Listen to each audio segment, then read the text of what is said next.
वसल्लम आज का उन्वान है निस्बत कुरान। और जिस चीज़ की निस्बत भी अल्लाह के कुरान के साथ होती है अल्लाह ताला उसको भी बुलंदी अता फरमाते हैं। अगर कुरान की निस्बत कुरान के साथ निस्बत लकड़ी की हो जाए अल्लाह उसको निस्बत अता फरमाते हैं। कुरान के साथ निस्बत हो जाए कागज़ की अल्लाह उसको बुलंदियाँ अता फरमाते हैं। कुरान के साथ निस्बत हो जाए लकड़ी की अल्लाह ताला उसको बुलंदियाँ अता फरमाते हैं। इसलिए अगर आज हमारा भी ताल्लुक़ कुरान के साथ जुड़ गया अल्लाह हमें भी बुलंदियाँ अता फरमाएंगे। अगर हमारा ताल्लुक़ कुरान के साथ ना जुड़ा तो याद रखें हम भी उस बुलंदियों से महरूम हो जाएंगे। लेकिन आज का हमारा रवैया कुरान पाक के साथ क्या है? आप दुकान पे जाएं, जूतों वाली दुकान पे जाएं तो उनको किस अंदाज के साथ रखा हुआ है और रोज़ाना कितनी बार वहाँ पे खड़ा मुलाजिम उसको साफ़ करता है।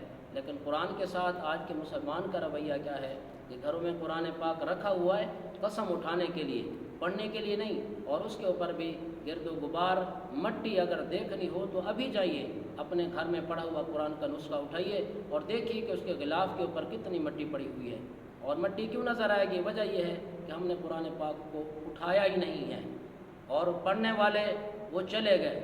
रमज़ानुल मुबारक का महीना आता है, चंद लोग कुरान पाक का नुस्खा उठाते हैं, पढ़ते हैं, जैसे ही रमज़ान मुकम्मल हुआ कुरान पाक को बंद करके रख देते हैं।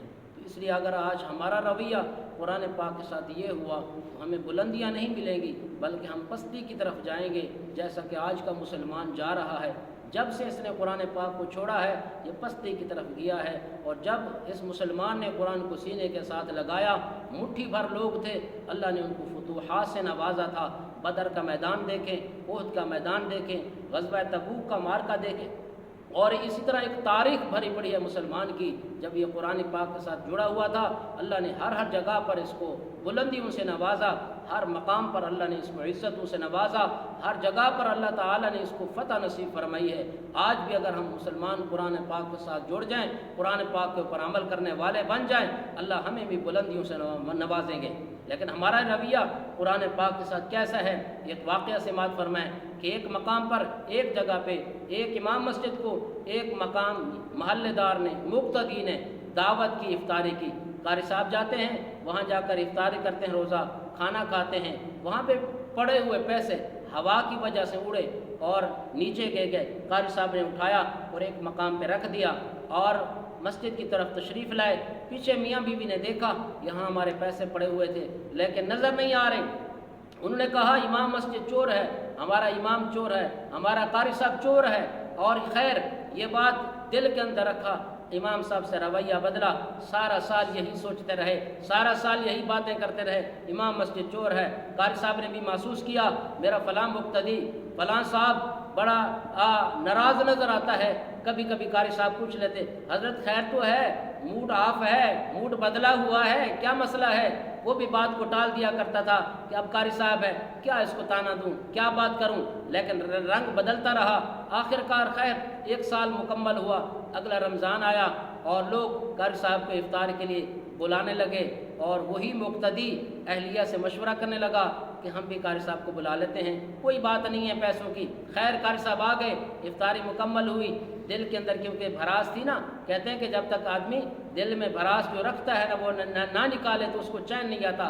खाना खिलाने के बाद, मशरूबात पिलाने के बाद, खजूरें खिलाने के बाद, इफ्तारी कराने के बाद वही बात जो दिल के अंदर की आज कहने लगे कारी साहब आज सच बताइए, हम आपको कहते कुछ भी नहीं है, आपने पैसे चुराए थे ना, पैसे उठाए थे ना।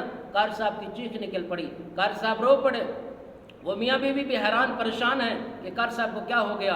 कारी साहब को संभालते हैं, कारी साहब घबराना नहीं है, हम आपको और पैसे देने के लिए तैयार हैं, आप परेशान ना हो, ज़रूरत होगी आपको इसलिए आपने पैसे उठाए होंगे, लेकिन घबराना नहीं है, परेशान नहीं होना, हम आपको और पैसे देने के लिए तैयार हैं। कारी साहब ने कहा वो सामने पड़ा हुआ कुरान का नुस्खा उठाओ। कुरान पाक का नुस्खा उठाया गया।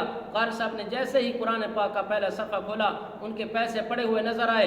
कारी साहब और रो पड़े और क्या फरमाने लगे, मुझे इस बात पे रोना नहीं आया कि इस पूरा साल तुमने मुझसे रुख बदला है, पूरा साल तुमने मुझे चोर चोर कहा है, हमारा इमाम साहब चोर, हमारा कारी साहब चोर, हमारा मौलवी साहब चोर, लेकिन मुझे रोना इस बात पर आ रहा है कि सारा साल गुजर गया है, तुमने आज तक कुरान पाक को उठाया तक भी नहीं है। क्योंकि अगर تم نے قرآن کو اٹھایا ہوتا، تم نے قرآن کو کھولا ہوتا، تمہارے پیسے تمہیں مل جاتے۔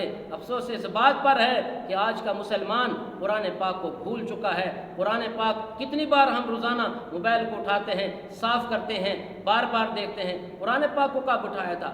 شاید کہ سالہ سال گزر گئے مسلمان کے، آج تک اس نے قرآن پاک کو اٹھایا نہیں۔ بلکہ افسوس تو یہ ہے جنہوں نے قرآن پاک کو ناظرہ پڑھا تھا، نا تلاوت کی وجہ سے آج قرآن پاک بھی کو بھول گئے۔ موبائل کے سارے فنکشن تو تجھے یاد ہے، سارا ڈیٹا، سارا کمپیوٹر، ساری چیزیں دنیا کی تجھے یاد ہیں، یاد نہیں ہے تو قرآن پاک کی تلاوت ہی یاد نہیں ہے۔ اس لیے قرآن پاک کے ساتھ آج کا مسلمان بھی اگر جوڑ جائے گا، اللہ تبارک و تعالی جس طرح پہلے دور کے مسلمانوں کو رفعتیں، بلندیوں سے نوازا تھا، آج بھی قرآن پاک کے ساتھ ہم جڑیں گے انشاءاللہ اللہ ہمیں بھی بلندیوں سے مالا مال فرمائیں گے۔ اللہ پاک مجھے بھی آپ کو بھی عمل کا جذبہ نصیب فرمائے۔ وآخر دعوانا ان الحمد للہ رب العالمین۔